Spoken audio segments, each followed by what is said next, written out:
महोदय, समय आ गया है, अब निजी क्षेत्रों में आरक्षण की व्यवस्था होनी चाहिए। SC ST OBC को निजी क्षेत्रों में आरक्षण मिलना चाहिए। लागू नहीं किया गया, पुरानी पेंशन को बहाल नहीं किया गया, इस पर चर्चा नहीं हुई।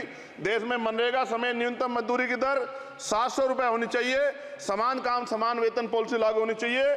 जो रसोई की चिंता करते हुए 500 रुपए प्रति सिलेंडर से ज्यादा के दाम नहीं होने चाहिए, जो महिलाओं को राहत मिल सके। बिजली के दामों में भी कमी होनी चाहिए। बेरोजगार युवाओं को 5000 रुपए भत्ता मिलना चाहिए, जो बेरोजगार युवा जो है अपनी पढ़ाई या अपना खर्चा उठा सके। मैं अपने क्षेत्र के विषय में SC ST OBC के जो रिक्त पद पड़े हुए हैं, बैकलॉग भरना चाहिए। सरकार ने कुछ नहीं कहा।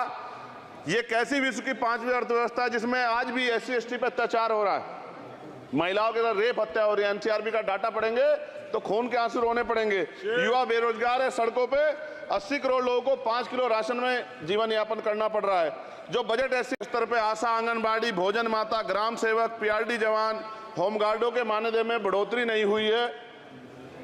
ऐसा कुछ भी नहीं दिख रहा है कि उनके जीवन में खुशहाली आ जाए। इनका मानदेय बढ़ना चाहिए।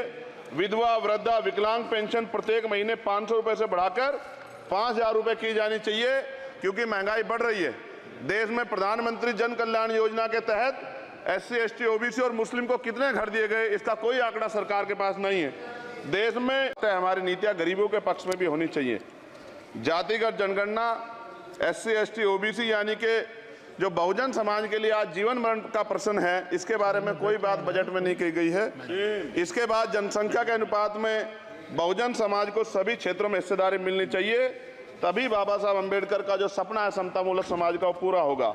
महोदय, एक ऐसा विकसित भारत है जिसमें आज भी सफाई कर्मचारी को पक्की नौकरी नहीं मिल रही है और उसको गटर में उतरने के लिए मजबूर किया जा रहा है। उनके लिए कोई अलग से बजट नहीं है। बजट बन सकता है अगर सरकार चाहे। SC ST की रक्षा इस बार की है। सभापति महोदय, पिछले 10 सालों में सरकार की नीतियों के कारण गरीब और गरीब हुआ और अमीर हुआ है, यानी गरीबों और अमीरों के बीच फासला बढ़ गया है। सारे देश की संपत्ति को